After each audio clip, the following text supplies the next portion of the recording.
All right, today's book that I'm going to talk about is probably one of the more serious books that I've spent time talking about. There are always books that are beautiful and somewhat tortured. And a great example of that would be A List of Cages. The book that I'm going to talk about today has some of that in it. It's called A Thousand Splendid Suns by Khaled Husseini. Now, chances are you've heard of this, and more than likely you've heard of Khaled Husseini, who also wrote The Kite Runner. Khaled Husseini's books are set in Afghanistan, and for Americans, Afghanistan is a country that often brings to mind a specific perspective of the people. And one of the things that Khaled Husseini does so powerfully in books like A Thousand Splendid Suns is that he shows us the variations of people that live in these times. And this book follows really two women, Maryam and Layla, and they're like a generation apart from one another.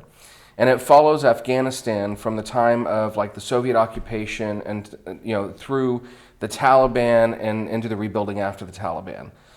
So right there you know that Afghanistan has been through so much and faced so many challenges. But this is really a story about love and hope and friendship and resilience. It's a story about facing terrible things like abuse and rape. It's a story about overcoming those things, and it's a story about love.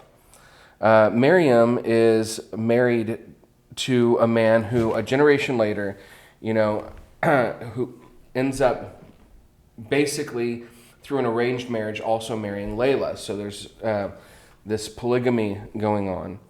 And it's about how those women come to form a friendship through some of their adverse circumstances and support one another and help one another.